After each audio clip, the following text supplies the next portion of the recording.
Hi guys, welcome back to my channel. For today's video, ipe-present ko lang po sa inyo itong aming 2026 Hyundai Venue. Ito po yung aming top of the line, bali 1.6 po siya, GLS na 6-speed automatic. Ang dimensions po natin dito, ang kanyang length is 4,040 mm. Meron siyang width na 1,770 mm and meron po siyang height na 1,565 mm. Ang wheelbase po nito is 2,520 mm.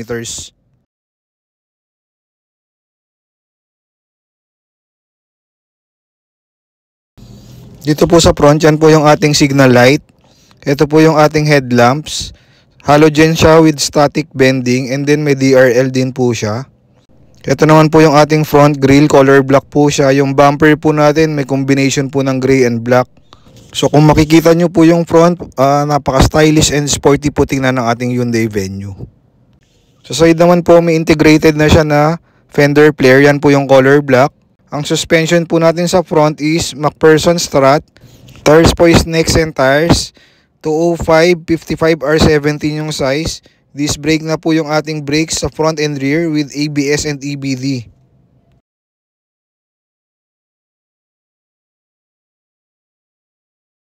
Pillars po natin sa front and yung sa gitna is color black. Side mirror po natin, power folding po siya. Same as body color and may turn signals na din po. Ang ating door handles is same din po as body color. Meron na din po siyang side cladding. Yan po yung color black sa lower side po ng ating sasakyan. Rear suspension po natin is torsion beam axle. So same yung tires, disc brake din po. And meron din po siyang mudguards. Ito po yung ating roof mounted antenna. So yan po yung spoiler. May high mount stop lamp, third brake light po. Yan po yung ating defogger, yung lines. Meron din po siyang wiper. Tapos ito po yung ating rear combination lights. Hyundai logo, Venue emblem, 1.6 emblem. Tapos yan po yung reverse light natin. Tapos yung bilog, yun po yung reverse sensor. Tapos yan sa gitna, meron po tayong reverse camera. Bumper po, combination ng black and gray sa likuran.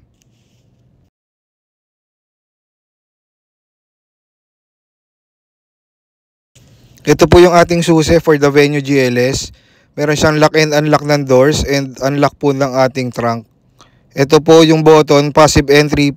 Pe-press mo lang po siya kapag dala mo yung susi para mag-open na po. Yan po yung control ng side mirrors, doors, and windows. Ito po yung seats natin. Fabric seats po siya na color black with white stitches. 6-way po ang adjustment po ng ating driver side. Dashboard po natin hard plastic color black.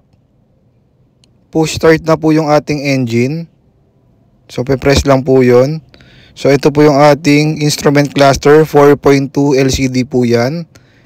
8-inch po yung ating infotainment system. Meron po siyang wireless Apple CarPlay, Android Auto, and Bluetooth with voice recognition.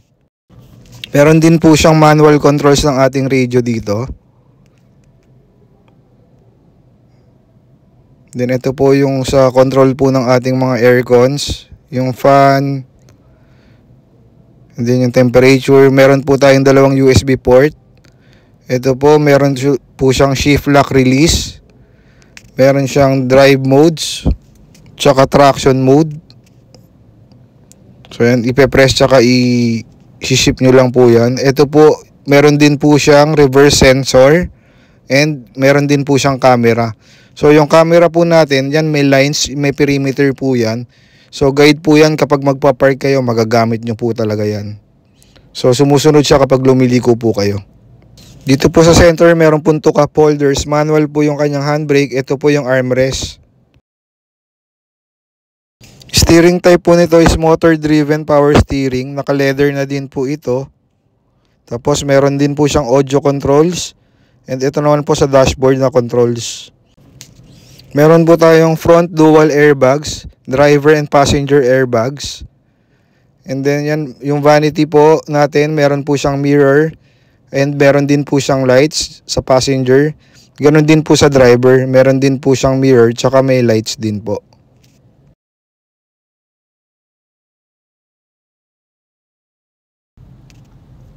Ito naman po yung ating dome lights. So yan, dalawa po, harap tsaka likod meron po. Tapos ito pong ating steering wheel, natitilt po siya and telescopic din po. So yan, para makuha po natin yung proper driving position na gusto po ninyo. Second row sidings po natin, black pa din. Meron siyang cup holders, speakers. Bali, ang total speakers po nitong GLS natin is 4 speakers po. Tapos itong seats po natin, 60-40 po. Pwede po natin siyang ma-split kung may ilalagay po na malaking gamit po. And then dito po, meron po tayong child lock sa second row. So gagamitin lang po natin yung key. Dito naman po sa likuran, ipe-press lang po ito para sa trunk. So ito po, meron po siyang tonneau cover. So itong cover na to, pwede mo rin po siyang tanggalin.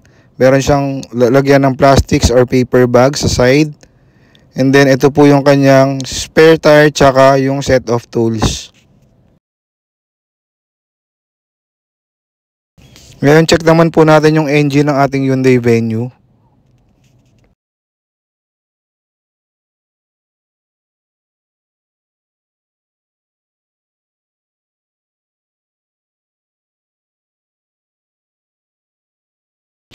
Ang engine po nito is 1.6 dual overhead cam gasoline engine.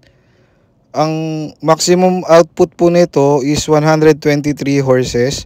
Meron po tayong torque na 150.7 Newton meter. And ito po is 6-speed automatic transmission. Warranty po ng ating sasakyan is 5 years or 200,000 kilometers, whichever comes first. Ang servicing po natin dito every 5,000 kilometers or 6 months, whichever comes first. So, ito po yung ating 2026 Hyundai Venue na GLS. By the way, ang presyo po nito is 998,000. So, meron po siyang cash discount. So, sa mga interesado po dyan, pwede nyo po akong message. Sabihin nyo lang po na nakita nyo po yung aking video sa YouTube. Bibigyan ko po kayo ng magandang discount. Tapos, pwede rin po ito i-finance. Meron din po siyang low down promo. Tapos, pwede rin po siya hanggang 5 years to pay. So, i-message nyo lang po ako. Ipa-flash ko po yung number ko po sa screen. So, yun lang po. Maraming salamat po sa panonood. Thanks po. Bye. God bless po.